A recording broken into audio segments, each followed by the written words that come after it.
Hello बच्चों, let's see the question. The question says state true और false.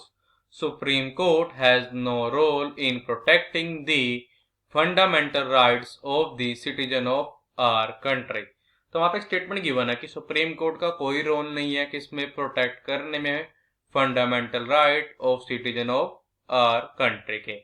अब हमने ये बताना है कि ये चीज जो है ये स्टेटमेंट करेक्ट है या इनकरेक्ट है। Firstly I will tell you कि कॉन्सेप्ट वहां पे की कॉन्सेप्ट में हमारे पास यहाँ पे क्या है, सुप्रीम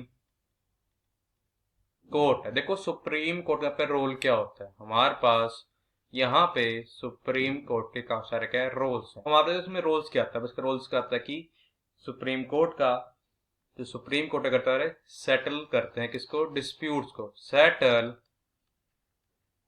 डिस्प्यूट्स बिटवीन टू हमारी जगह टू स्टेट गवर्नमेंट, उनको बिटवीन टू स्टेट गवर्नमेंट। देखो मान लो अगर दो गवर्नमेंट है हमारे पास, स्टेट गवर्नमेंट, उनको जो डिस्प्यूट है समझ लेते हैं हरियाणा एंड पंजाब का। अब हरियाणा और पंजाब की जो एक डिस्प्यूट रहता है किसका, पानी का। तो जो इस तरह के डिस्प्यूट को सोल्व करेंगे ऑनरेबल सुप्रीम कोर्ट। और यहाँ पे क्या आ जाएगा, इसमें देखो आल्सो डिस्प्यूट सेटल होता है जो कि स्टेट गवर्नमेंट और सेंट्रल गवर्नमेंट के बीच में होंगे।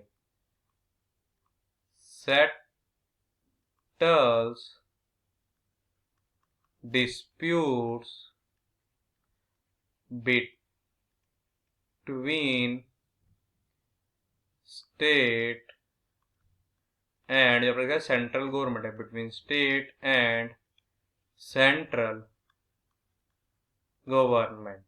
जैसे कि दिल्ली गवर्नमेंट और सेंट्रल गवर्नमेंट के डिस्प्यूट चलता है कि जो पावर्स है ट्रांसफर की ऑफिसर्स की वो किसके पास होनी चाहिए, दिल्ली गवर्नमेंट होनी चाहिए या सेंट्रल गवर्नमेंट के पास होनी चाहिए। डिस्प्यूट अभी रिसेंटली क्या है, सुप्रीम कोर्ट ने इसको सोल्व किया, मींस इस डिस्प्यूट को सेटल किया है।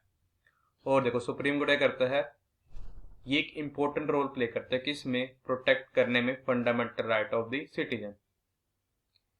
प्ले important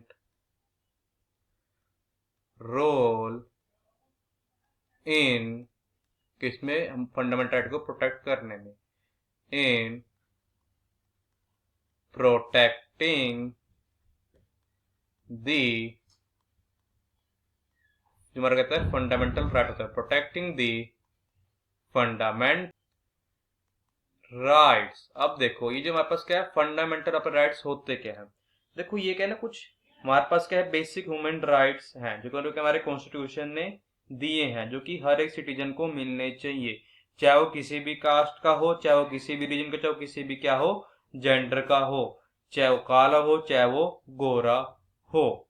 अब हमारे पास फंडामेंटल राइट्स क्या क्या है, हमारे पास फंडामेंटल राइट आता है राइट टू इक्वालिटी का है, राइट टू फ्रीडम का है, राइट अगेंस्ट एक्सप्लॉयटेशन का है, right to freedom of reason का है, कल्चरल एंड एजुकेशनल राइट्स है, राइट टू कॉन्स्टिट्यूशनल रेमेडीज है। अब मान लो क्या होता है, किसी पर्सन को मान लो जोर जबरदस्ती की जाती है कि वो किसी धर्म को फॉलो करे, वो उस धर्म को अपना ले, जो भी उसकी चीजें सबको उसके रिचुअल्स को करे फॉलो करे, बट वो नहीं चाहता, तो वो बंदा क्या सुप्रीम कोर्ट जा सकता है और उसमें जो पर्सन उसको जबरदस्ती कर रहा है कि आप हमारे रिलीजन को फॉलो करो, उस पर वो केस कर सकता है।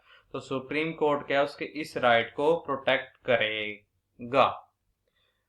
अब देखो अगर हम इसका यूज करने पे क्या आ जाएगा कि हमारे जो गिवन स्टेटमेंट क्या है वो तो ट्रू है, तो हमारा आंसर आ जाएगा दी गिवन जो हमारे पास क्या स्टेटमेंट है, दी गिवन स्टेटमेंट इज वो हमारे पास क्या है ट्रू है। ये तुमको बताना था कि हमारा गिवन स्टेटमेंट ट्रू है या फॉल्स है।